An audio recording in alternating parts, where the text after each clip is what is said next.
In October 1979, Paul Volcker walked into the Federal Reserve and made a decision that would cause more immediate economic pain than almost any policy in modern American history. He was going to raise interest rates aggressively, deliberately, and without flinching until inflation was dead. What followed was brutal. Two separate recessions, unemployment climbing past 10%.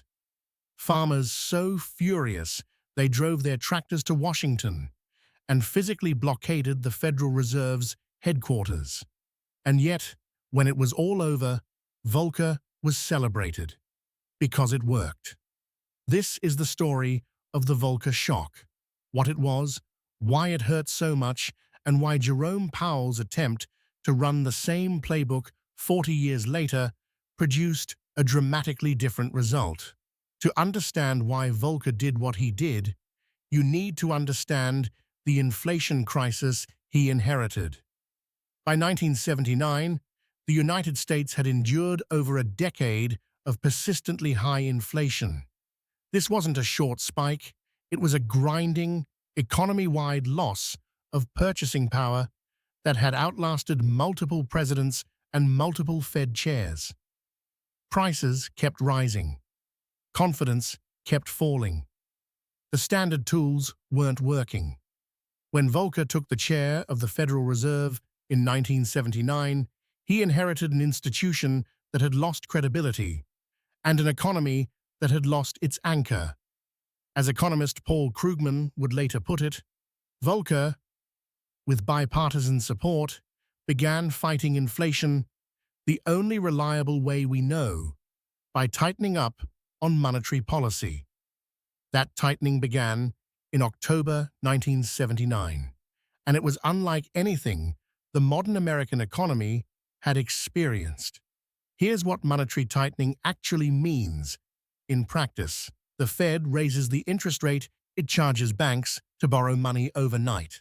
Banks pass that cost to businesses. Businesses pass it to consumers. Borrowing becomes expensive. Spending slows down. Investment dries up. Companies lay off workers. Demand collapses. And when demand collapses, prices stop rising. That's the mechanism. It is, in the most literal sense, engineering a slowdown to kill inflation. Volcker understood this meant pain. He did it anyway. The Volcker Shock deliberately threw the US economy into not one, but two recessions. Unemployment shot past 10%, a level the United States had not seen since the Great Depression era. Construction workers mailed Volcker 2x4s. Car dealers mailed him the keys to unsold vehicles. Farmers blockaded the Fed.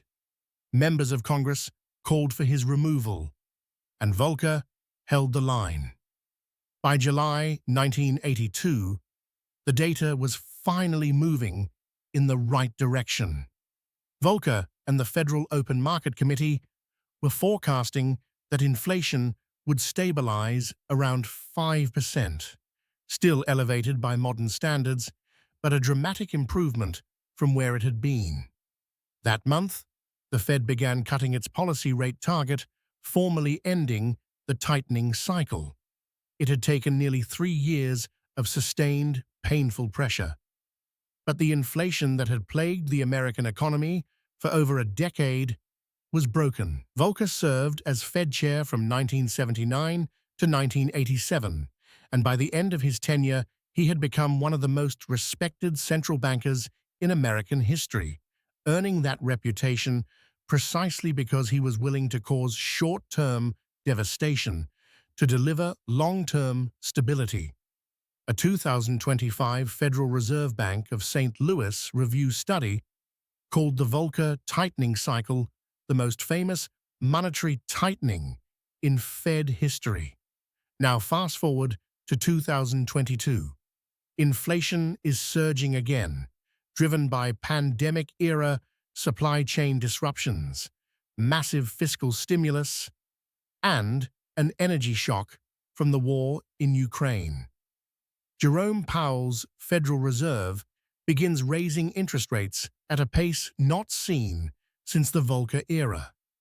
The comparisons are immediate. Financial media starts using the phrase Volcker moment. Economists debate whether a repeat recession is inevitable, and yet it doesn't happen. The US economy does not tip into a Volcker-style recession. Unemployment stays relatively low. A soft landing, something many considered nearly impossible when fighting serious inflation, appears to materialize. So what was different? Why did the same basic playbook produce such different outcomes? The answer starts with a number that most people never think about: the debt-to-GDP ratio. In 1982, when Volcker's tightening cycle ended, the United States national debt was roughly 35% of GDP. That is a critically important figure. It means that when interest rates rose sharply in the Volcker era, the total stock of debt in the economy, government debt, corporate debt, household debt, was relatively small. Higher rates hurt, but they didn't hit an economy that was already heavily leveraged. By 2022, that picture had changed completely. The US debt-to-GDP ratio was dramatically higher, meaning the modern economy carries far more interest rate sensitivity than the economy Volcker operated in. In theory, that should have made Powell's rate hikes even more damaging than Volcker's. More debt means higher interest payments at every rate level. More companies with floating rate debt. More households with variable rate mortgages. So why didn't it break? The full answer is complex, and economists are still debating it, but several structural factors stand out. The labor market entering 2022 was unusually tight. Businesses were desperately short-staffed after the pandemic, which created a cushion against rapid layoffs. Corporate balance sheets had been fortified by years of low-rate refinancing, meaning many large companies had locked in cheap long-term debt before rates rose. Consumer balance sheets were similarly strengthened by pandemic-era savings and home equity appreciation. And critically, inflation expectations, the thing Volcker had to demolish over 3 brutal years, had never become as deeply entrenched in 2022 as they were in 1979. When the public believes inflation is temporary, less economic destruction is required to bring it down. When the public believes inflation is permanent, you need Volcker. The Fed's long track record of credibility, built partly on Volcker's legacy, meant Powell started from a stronger position. So here's the lesson that connects 1979 and 2022. The Volcker Shock was not just a policy, it was a credibility purchase. Volcker spent 3 years and 2 recessions buying the Federal Reserve, the one asset it cannot print. The belief that it will do whatever it takes to control inflation. That credibility, once established, quietly shapes every inflation episode that follows.